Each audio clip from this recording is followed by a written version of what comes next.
avec le législatif. lu jóge ci exécutif bi rek. rarement ngay gis.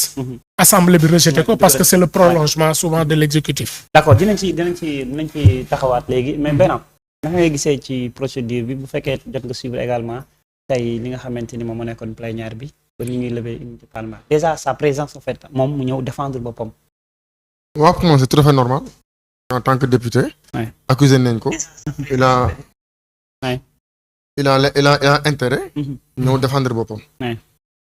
léegi nag man situation dama koy aborder de façon générale. parce que quelques mois de cela. ñun boo fàttalee ko ñu ngi ci terrain bi. di am ay causes yu bëri ñu doon combattre. cause indépendance de la justice. et que chaque pouvoir am ay limitam. nekk ci li ko war. dañ ko doon xeex. exécutif. warul piétiner ci législative. législative it warul empêcher. et judiciaire def liggéeyam. te vu les choses yu muy demee ñun suñu xel dal na ci. te on sent que ne du ma ne am nañ gain de cause total mais y a des avancées. y a des avancées boo gisee tey ni mu demee. maintenant képp ku ko xam ne il est de Pastef. il est de la majorité. mais si lu note des impairs ba taxaw am sañ-sañ taxaw di ko soulever di nga xam ne kon exécutif bi piétiner nekkul di piétiner législative bi kon niñ ko doon tàmm gisee. loolu lu ñu war a féliciter la. lu ñu war a rafetlu la. xam ne séparation du pouvoir ça commence à devenir une réalité ici dans notre pays ici le Sénégal. moom laay rafetlu de façon générale.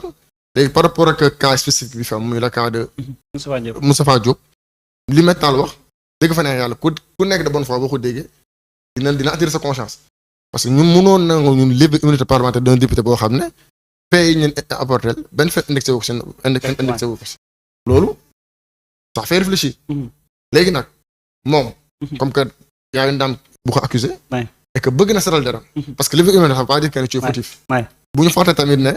nit ki même buñ la rapport bu la épinglé yëpp. da ngay bénéficier ñu naan présomption d'innocence.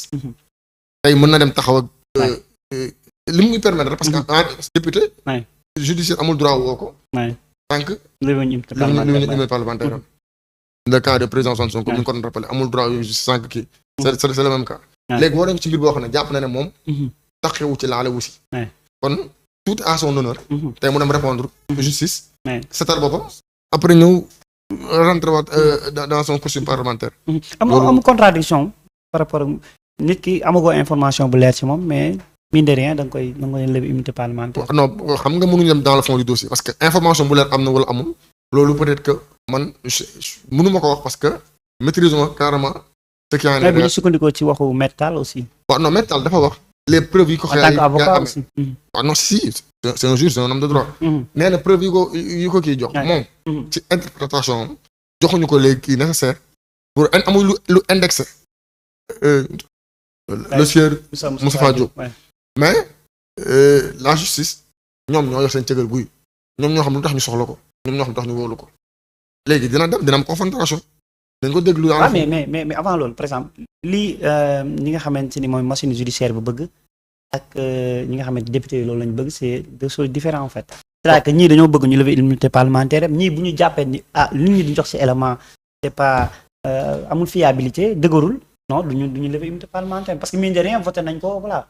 Ouzin il faut que ñu retourner ci principe yi justice moom mooy régulariser le fonctionnement d'un pays et amul benn citoyen bu war a nekk au-dessus de la justice da nga nekk député da nga nekk ministre mais c'est encadré un ministre suñ ko waree topp haute cour de justice moo koy topp un député bu ñu ko waree topp il faut qu'on lève son immunité parlementaire c'est des textes et des lois parce que dañoo de droit ay textes et lois ñoo ko réglementé léegi justice tey mën na soxla député ils ont assez de preuves ils n'ont pas assez de preuves loolu peut-être que parlementaire bi am nañ ay droit wax mais le sieur bi nga xam ne moom la ñu accusé moom bés bu demee wuyu ji ça sera tout à fait à son honneur mu mën a setal deram mu delluwaat dugg ci caution parlementaire mais pour man ba fii ñu toll nii kenn deful lu ko yoon mayu justice da ko soxla da ko woolu li tax ñett éléments yi ñam pour ñu woolu ko peut-être que c'est pas encore le moment pour divulguer tous ces éléments parce que tamit xam nañ ne nu mu tudd les secrets de l'enquête dafa am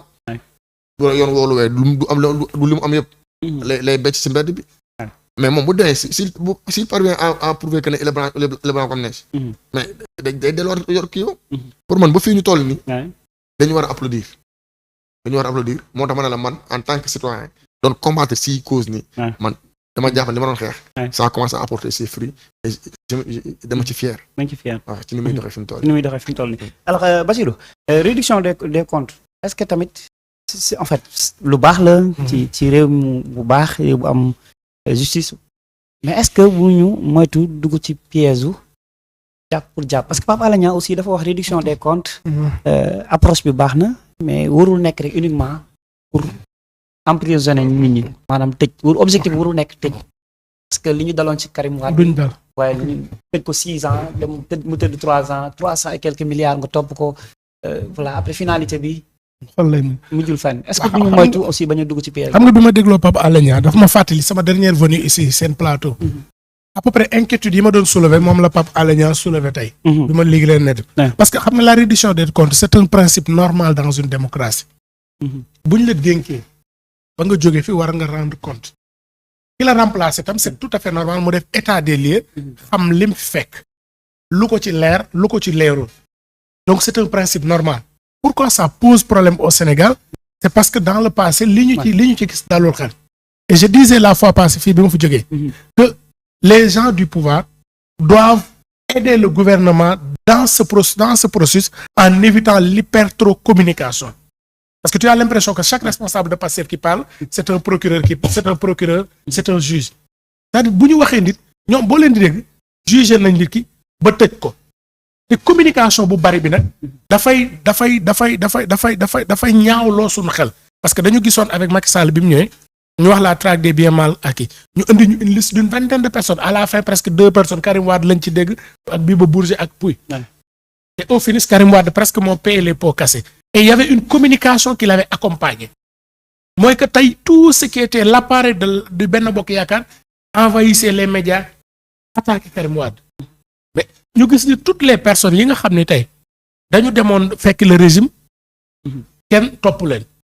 boo remonter plus loin quand Abdoulaye Wade est arrivé au pouvoir à peu près on a vécu la même chose. donc moo tax ma ni bu ñu bëggee Sénégalais gëm ni politique amul ci processus bi il faudrait qu'on arrête un peu l'hypertro-communication.